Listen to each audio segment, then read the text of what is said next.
each one of them will be exposed by Mr. Kejriwal, Arvind Kejriwal. Is he the kingpin you cover? Yes, absolutely. He's the wazir and he will be taken to task very soon.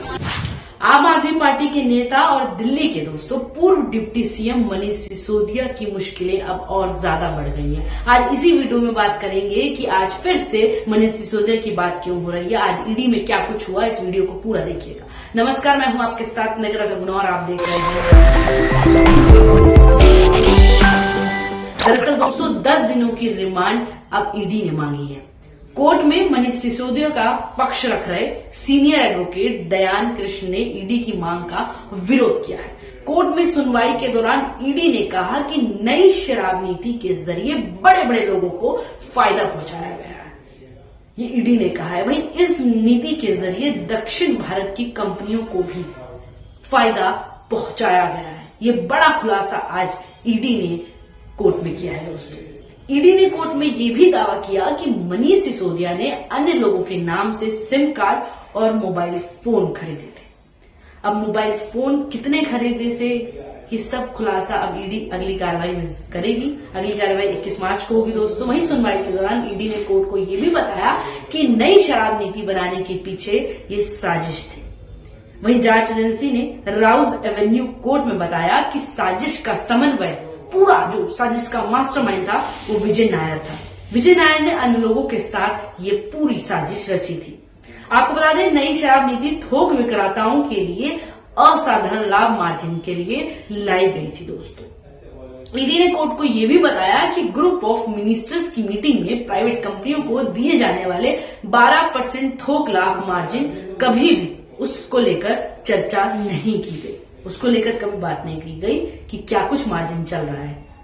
वहीं ED ने कहा कि मनीष सिसोदिया के कहने पर ही 12% मुनाफा बढ़ाया गया था।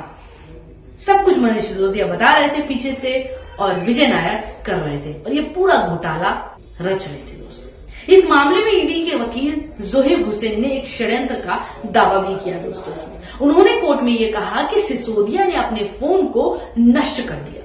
जांच में सबूत का एक और महत्वपूर्ण टुकड़ा भी मिला है, उन्होंने ये बताया। साथ ही ईडी ने आरोप लगाया कि सिसोदिया ने घोटाले के बारे में गलत बयान दिए हैं।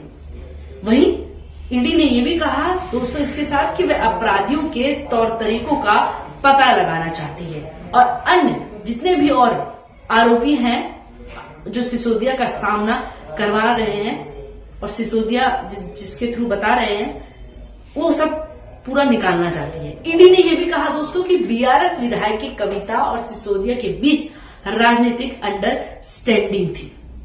तो अब सवाल ये भी बनेगा दोस्तों यहां पर कि क्या इन सबसे बेखबर थे अरविंद केजरीवाल। वहीं आगे कोर्ट में सुनवाई के दौरान दोस्तों ईडी ने यह भी कहा कि नई शराब नीति के जरिए बड़े बड़े लोगों को फायदा पहुंचाया गया है। इस नीति के जरिए दक्षिण भारत की कंपनियों को भी इसमें फायदा पहुंचाया गया है। कौन कौन इसका लाभ उठा रहा था, कौन मजे से इस घोटाले का लाभ ले रहा था, वो आज ईडी ने खुलासा किया। ईडी ने कोर्ट में यह भी दावा किया कि मनीष सिसोदिया ने अन्य लोगों के नाम से सिम कार्ड और मोबाइल फोन खरीदे थे। उसके बाद ये घोटाला रचा। अब दोस्तों कहीं ना कहीं ऐसा हो ही नहीं सकता कि इसमें इसकी जानकारी आम आदमी पार्टी के मुख्य जो नेता हैं अरविंद केजरीवाल को नहीं होगी। कोर्ट ने भी ये भी बताया गया कि नीति बनाने के पीछे ये पूरी की पूरी यही साजिश से घोटाला करने की। वही राउज एवेन्यू कोर्ट में बताया गया कि साजिश का पूरा मास्टरमाइंड विजय नायर था। इन सब ने मिलकर ये सब कुछ रचा और इतना बड़ा घोटाला कर दिया और इसमें फायदा किस किस को पहुंचाया ये मैंने आपको बता दिया। वहीं इसी तरह दोस्तों ईडी ने कोर्ट को विजय नायर और के कविता के बीच हुई मीटिंग के बारे में बताया। जो बीआरएस एमएलसी की मीटिंग थी उस बारे में भी कोर्ट ने बताया।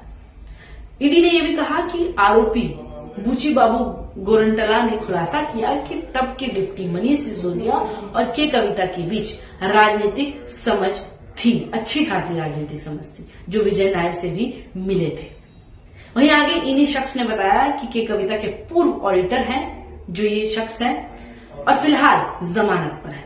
और अब अगला नंबर अरविंद केजरीवाल का सुनवाई के बाद मीडिया से बोले कि अगला नंबर अरविंद केजरीवाल का होगा, ये सुकेश चंद्रशेखर ने कहा। वहीं ईडी ने कोर्ट को यह भी बताया दोस्तों कि ग्रुप ऑफ मिनिस्टर्स की मीटिंग में प्राइवेट कंपनियों को दिए जाने वाले 12% जितने भी थोक लाभ मार्जिन थे उस पर कभी भी चर्चा नहीं की गई। अब सवाल यही है कि अगर उस समय भी चर्चा नहीं हुई तो ये मुद्दा उस समय उठाया जाना चाहिए था। क्या आप ये नहीं मानते? इस वीडियो को लेकर आपकी क्या राय है दोस्तों, ये कमेंट बॉक्स में जरूर बताएगा। जो भी आपको बातचीत पता चल रही है साथ साथ वो भी बताते जाइएगा। वहीं आगे बीजेपी के एक नेता हैं, उन्होंने ये कहा कि मनीष सिसोदिया जैसा हाल अरविंद केजरीवाल का भी होगा। सिसोदिया पर शिकंजा करने के बाद उन्होंने ये प्रतिक्रिया दी और ये सांसद हैं। उन्होंने कहा कि दिल्ली के मुख्यमंत्री जो है अरविंद केजरीवाल का भी मनीष सिसोदिया जैसा हाल होगा।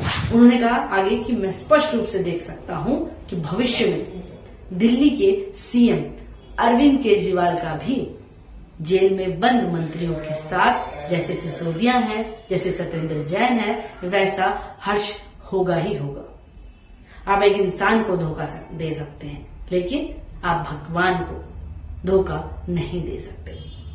जिस तरह से उन्होंने कहा कि दिल्ली के खजाने को लूटा गया और मुझे नहीं लगता कि कोई अपराधी या भ्रष्टाचारी बच पाएंगे।